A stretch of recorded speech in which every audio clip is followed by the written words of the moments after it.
Bismillahirrahmanirrahim. Alhamdulillahi rabbil alamin. Wassalatu wassalamu ala ashrafil anbiya'i wal mursalin sayyidina wa nabiyyina Muhammadinir raufir rahim. Subhanaka la ilma lana illa ma 'allamtana innaka antal alimul hakim. Wa tub alaina innaka antat tawwabur rahim. Rabbi shrah li sadri wa yassir li amri wahlul 'uqdatam min lisani yafqahu qawli, amma ba'd. Qala al-mu'allif rahimallahu ta'ala anhu wa nafa'ana bihi wa bi 'ulumihi fid dharain amin.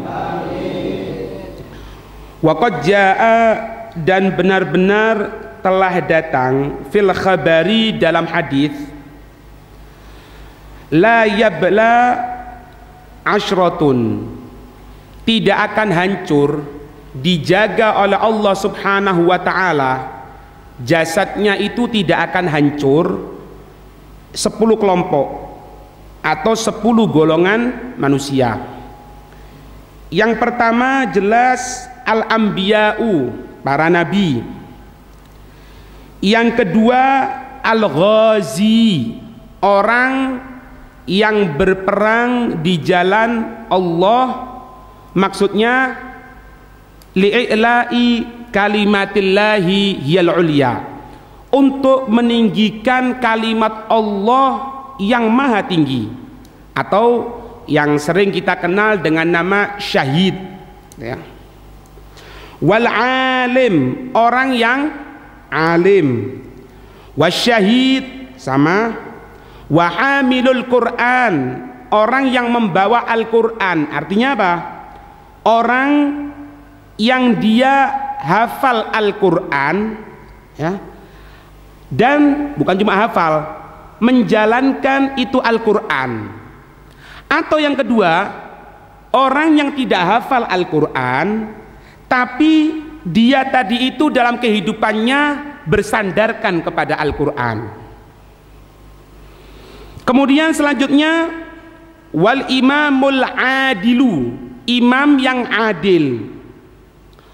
Wal muadzinu, tukang azan. Ya, masuk di sini juga siapa?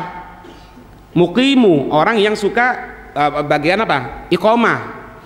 Cuma azan ini dikatakan bahwasannya azan itu lebih afdol daripada iqamah. Kenapa? Karena kalau azan itu ngajak orang, otomatis kalau sudah diajak datang ke masjid, tinggal iqamah. Iqamahnya orang sudah hadir. Makanya muadzin lebih utama daripada muqim, orang yang iqamah. Imam bagaimana? Kalau untuk imam, ya, bahkan dikatakan muadzin itu lebih afdol daripada imam. Imam sholat maksudnya. Ada riwayat yang mengatakan apabila digabung antara tukang azan dan juga tukang iqamah, kalau dua-duanya dia pegang, dia lebih afdol daripada orang yang jadi imam. Timbul pertanyaan, Rasulullah bagaimana? Rasulullah kan jadi imam, tukang azannya siapa? Bilal bin Rabah, sampai terkenal kalau Jumatan Bilal. Itu diambil dari sahabat Nabi namanya Bilal ibn Ummi Maktum.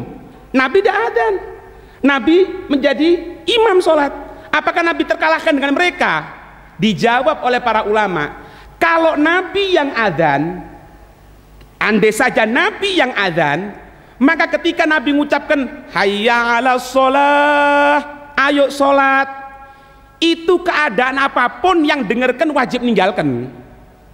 Yang dengar misalnya, yang satu temannya tidak dengar, wajib ngomong, ayo berangkat. Kenapa? Nabi yang manggil, makanya Nabi tidak adzan. Ini sebagai bentuk rahmatnya Rasulullah kepada kita. Kalau Nabi yang adzan, ya meninggalkan semuanya, Pak. Tengah tidur harus bangun, kalau tidak dosa. Kenapa? Nabi yang manggil. Paham ya? Jadi khusus untuk Nabi kita Muhammad SAW, tetap imam lebih afdol, yaitu Rasulullah. Karena apa? Ya ilahnya tadi itu. Selain Rasulullah zatnya sudah mulia di sisi Allah, kan gitu. Kemudian selanjutnya wal mar'atu, seorang perempuan idza matat, jika meninggal itu perempuan fi nifasiha, di dalam nifasnya. Maknanya apa? Dia tadi itu meninggal ketika melahirkan. Meninggal ketika melahirkan. Kemudian selanjutnya waman kutila madluman, dan barang siapa yang dia tadi itu dibunuh dalam keadaan zalim, dibunuh dalam keadaan terdolimi, teraniaya. Kemudian selanjutnya atau yang terakhir waman mata yaumal jum'ati, dan barang siapa yang meninggal hari Jumat walailataha, dan malam Jumat, malamnya, ya, hari Jumat atau malam Jumatnya. Nah, kita akan preteli satu-satu, ya. Insya Allah kita akan lihat satu-satu. Nah, karena berhubungan dengan pelajaran kita yang kemarin tentang masih keutamaan dari malam Jumat, ya, makanya kita ini akan sekarang ngelihat yang pertama, yang terakhir dulu. Waman mata yaumal jum'ati walailataha, dan barang siapa yang meninggal hari Jumat dan malam Jumat, ya. Dikatakan Pak, bahwasannya orang yang meninggal malam Jumat atau hari Jumat, pelajaran kemarin apa? Dia diamankan dari fitnah kubur berupa pertanyaan mungkar nakir, dibebaskan oleh Allah Subhanahu wa taala. Itu. Bahkan sekarang riwayat disebutkan dia ini jasadnya tidak akan dihancurkan oleh Allah Subhanahu wa taala, akan dikekalkan oleh Allah Subhanahu wa taala. Makanya ulama kita ini ngatur sesuai dengan yang dilaksanakan oleh Rasulullah sallallahu alaihi wasallam untuk mendatangi berziarah ke kuburan orang muslim, lebih-lebih orang tua kita, lebih-lebih yang ada kerabat dengan kita. Mereka itu tahu apa yang kita ucapkan, dengarkan apa yang kita ucapkan. Cuman mereka tidak ada kemampuan untuk menyampaikannya. Nah, di sini dibahas oleh para ulama. Ada satu hikmah, kenapa kok kita ini ziarah kubur kok tidak bisa dengarkan? Jawaban yang pertama jelas, karena alam kita sudah lain. Yang kedua, ini sebagai bentuk rahmatnya Allah. Sehingga kita ziarah, ketika kita mengucapkan, misalnya ziarah ke tempatnya orang yang soleh, salamullah ya sada minar rahman yaghsyakum ibadallah jina apa? Kum ya, kami datang kepada kamu. Kita tidak dengarkan salam mereka, kan? Kita mengucapkan assalamualaikum, tidak dengarkan waalaikumsalam, tidak dengarkan. Padahal mereka ngomong itu rahmatnya Allah. Kenapa? Kalau dibuka oleh Allah buyar Pak. Misalnya sama ziarah, assalamualaikum ya ahla kubur fulan bin fulan, orang ngomong waalaikumsalam fulan bin fulan, kira-kira ya Pak sampean? Maka jadi rahmat dari Allah Subhanahu wa taala. Kalau ada orang ngomong misalnya, itu kan ziarah apa? Itu ziarah kepada batu. Londa, bukan kepada batu. Kepada mereka tahu. Dia kan ada dengarkan jawaban, lek dengarkan kon geblak dhisik. Yakin ini, itu rahmatnya Allah Subhanahu wa taala, sehingga ditutup oleh Allah Subhanahu wa taala. Dalam satu riwayat hadis dijelaskan bahwasannya semua makhluknya Allah ini ditutup oleh Allah, kecuali orang pilihan loh ya. Kita jangan ngomong Rasulullah sudah. Kita jangan ngomong orang-orang yang dekat dengan Rasulullah, para sahabat Nabi atau ulama al-amilin. Jangan ngomong sudah. Mereka insya Allah dengarkan Pak. Kenapa? Hijab sudah dibuka oleh Allah. Secara umum awam yo magome kula jenengan iki wis ditutup, tidak bisa dengarkan. Ada riwayat mengatakan cuma 2 binatang yang dengarkan. Apa itu? Ayam, dikah ayam, dan juga kelawar. Itu dengar adab kubur, dengar bagaimana orang di dalam kubur, dengarkan. Makanya hati ngetes di omai ke EPT kerungu kok tengah keluru, itu berarti apa? Kelihatan malaikat. Makul, kadang-kadang magom kita kalah sama PT, Pak. Kenapa? Dikatakan dalam riwayat Imam Ja'far Shadiq bahwasannya tidak berkokok itu ayam kecuali ngelihat malaikat. PT ndelok, lah kula jenengan kapan ketok, Pak? Berarti magome dalam hal ini dikalahkan sama ayam. Radhiyallahu ta'ala anhu. Paham ini? Hah? Dikatakan bahwasanya kalau katanya Nabi dalam satu riwayat ya, andai saja manusia itu bisa dengarkan bagaimana azab kubur, bagaimana orang diletakkan pertama kali, sampai bahwasanya tidak diletakkan seorang mayit di dalam kuburnya, tidak yang mengantarkan musyayyi'un, tidak mereka orang-orang yang mengantarkan 3 langkah meninggalkan mereka, kecuali mayit tadi itu didudukkan oleh Allah Subhanahu wa taala. Kemudian didatangi malaikat. Katanya Nabi, kalau kamu semuanya dengarkan tentang masalah ini, maka kamu akan ninggalkan segala urusan duniamu. Kasarannya apa? Sing buka toko tutup, sing buka bedak di pasar tutup, sing dadi pegawai negeri tutup, sing ngati ngurusi pemilu tutup kabeh wis. Ngomong, loh, Cak, pemilu, ndak ngurusi. Oh, dadi pemiluan wis. Malaikat kerungu aku tas buru. Buyar Pak, ora pemilu sampean. Ini rahmatnya Allah Subhanahu wa taala. Kamu akan ninggalkan dunia semuanya, katanya Nabi. Ngerti ini? Nah, dalam keadaan seperti itu bukan berarti mereka tidak tahu bagaimana diajarkan Rasulullah kepada Siti Aisyah. Rasulullah mengatakan, kalau kamu datang wahai Aisyah ziarah ke kubur, ucapkan kalimat ini. Di antaranya apa? Assalamualaikum ya ahla kubur. Kom itu apa sih? Domir apa? Domir yang ada depan kita ini loh. Bukan assalamu alaihim dia, ndak ono. Kom depan kita. Berarti apa? Mereka itu ada depan kita. Antum sabikun wa nahnu insyaallah lahikun, katanya Nabi. Antum, kamu semuanya loh. Kamu berarti apa? Kelihatan. Kamu mendahului kita semuanya. Wa insyaallah nahnu lahikun. Insyaallah kita akan nututi kamu. Ya semoga cok dhisik. Ngerti ini? Ya.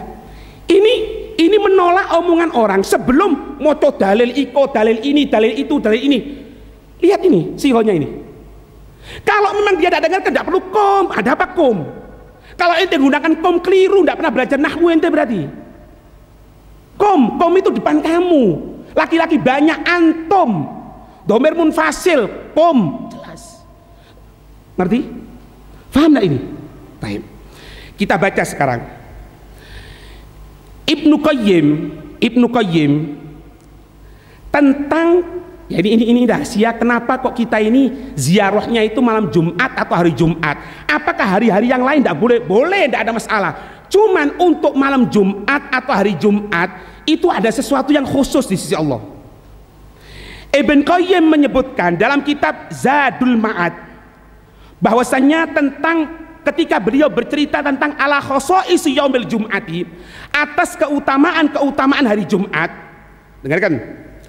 Annal mauta, sesungguhnya orang-orang yang mati, tadnu arwahuhum, mendekat arwah-arwah mereka orang-orang yang mati, fi guburihim, di kubur-kubur mereka. Kemudian watwafiha fi yaumil jumu'ati, dan berbarengannya tadi itu, mendatanginya tadi itu di hari Jumat. Maka faya'rifuna zuwarohum, maka mereka mengetahui zuwarohum, mereka yang berziarah kepada mereka, wa may yamurru bihim, dan barang siapa yang melewati dengan mereka, wa yusallimu alaihim, dan mengucapkan salam kepada mereka, wa yalqahum fi dalikal yaum, dan dia menemui mereka di hari itu. Hari apa? Hari Jumat. Aktsara, lebih banyak, mim ma'rifatihim, dari pengetahuan mereka, bihim, dengan mereka, fi ghairihi minal ayyami, di selainnya dari hari-hari.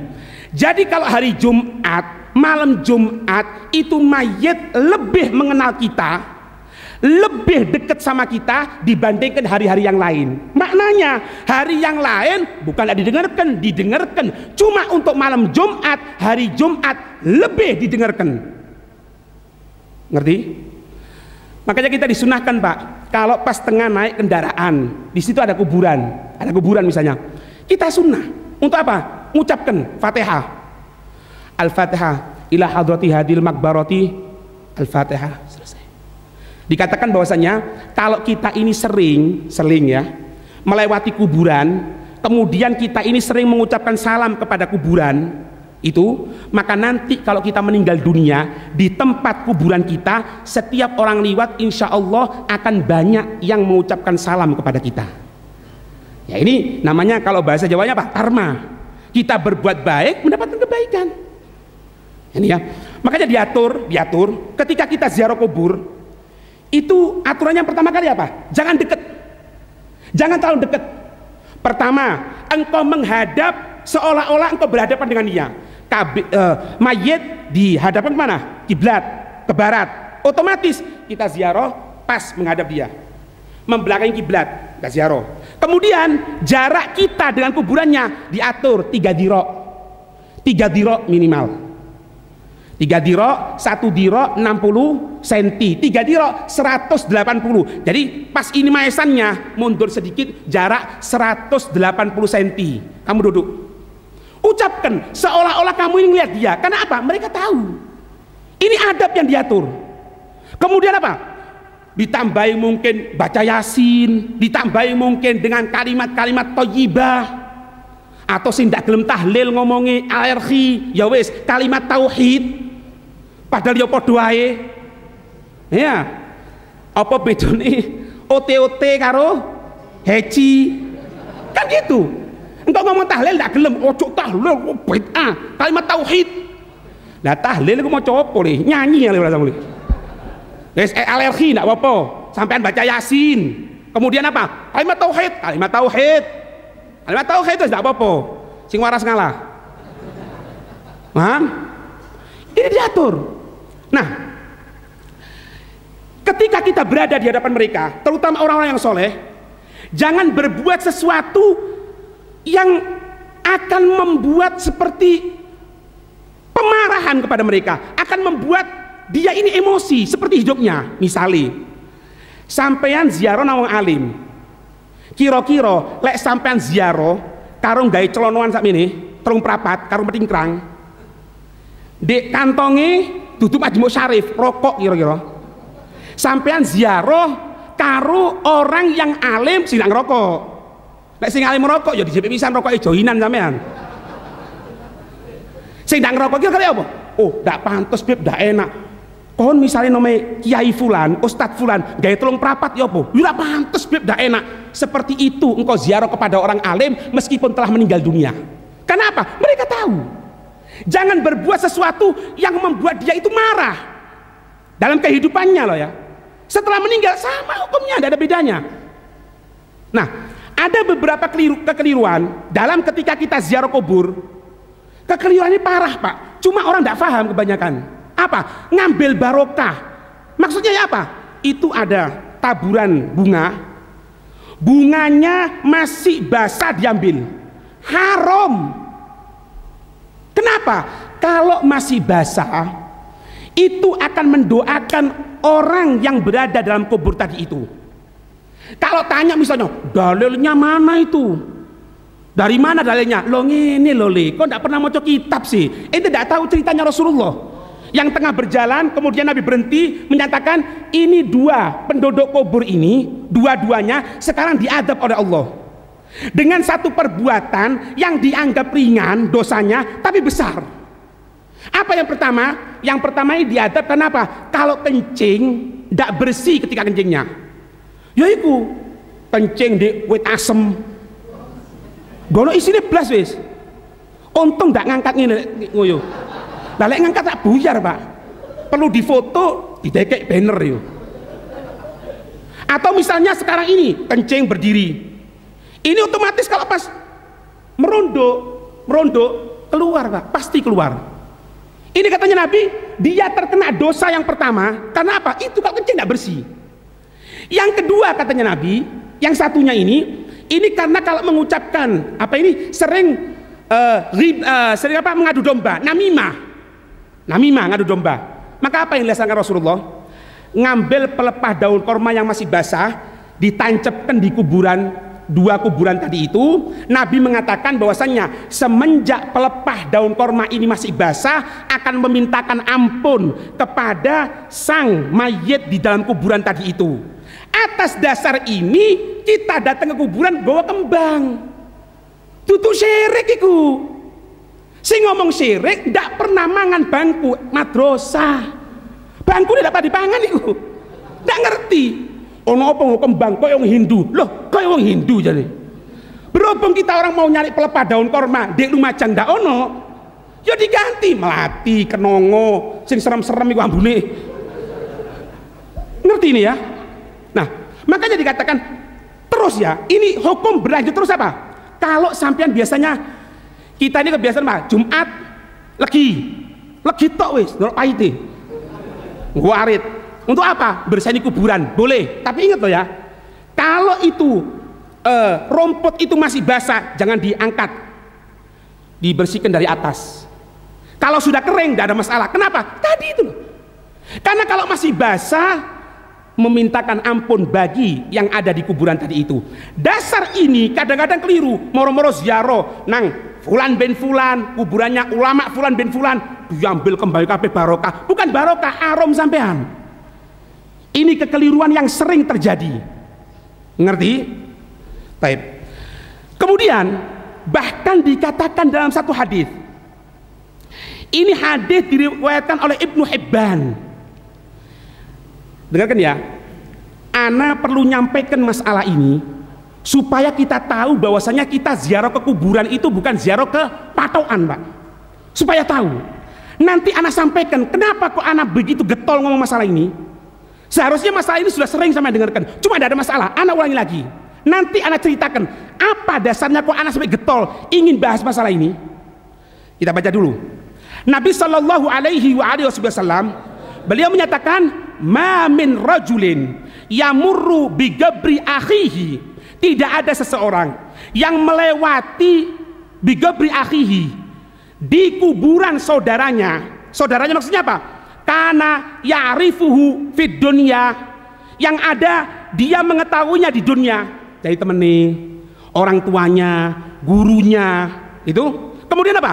Fasallama alaih, dia mengucapkan salam kepadanya, illa, kecuali ruddat alaihi ruhuhu, dikembalikan rohnya itu sang mayit, hatta yarudda alaihi salam, sampai mayit tadi itu jawab salamnya.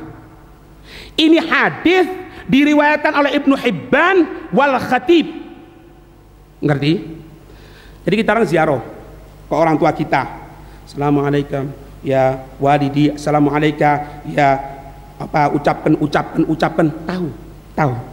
Mereka tahu. Teman kita yang meninggal dunia, semoga panjang umur.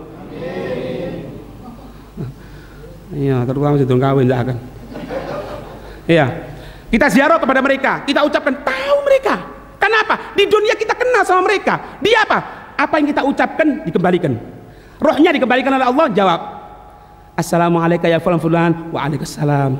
Ya apa kabarmu? Waras, tapi ya kerungu. Mangi ku kerungu geblak. Ya. Coba Pak lihat Pak ya. Terus bagaimana dengan kuburan Rasulullah?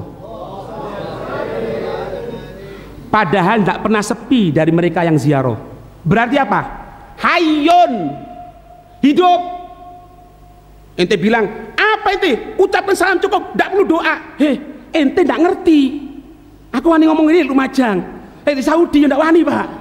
Ono tentara kalah tentara. Andai saja di Lumajang yo mari aku kita iki lo mau coli kitab. Oh ngol tidak ngerti. Sampai Pak begitu parahnya.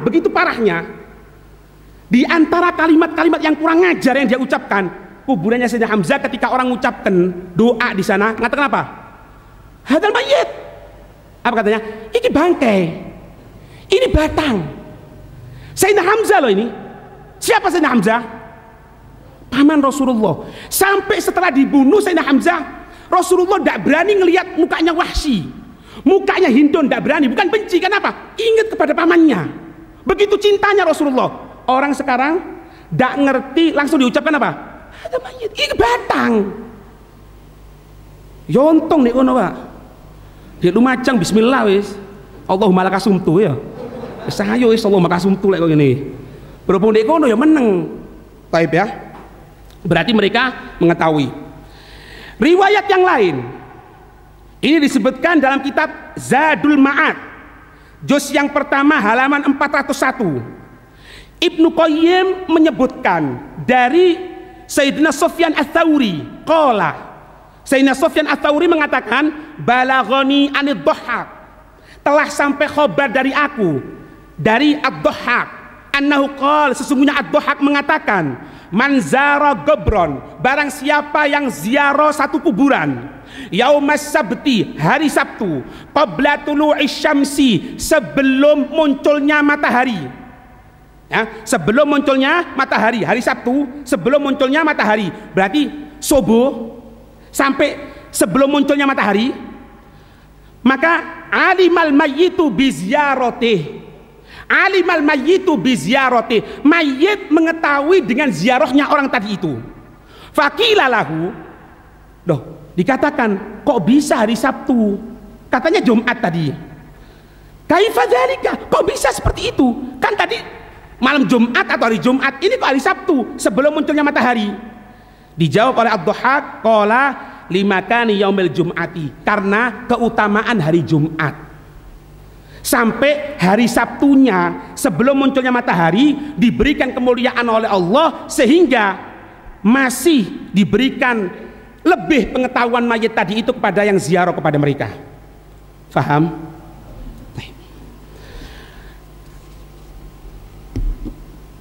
Ada satu musibah yang terjadi kepada umat Islam sekarang ini.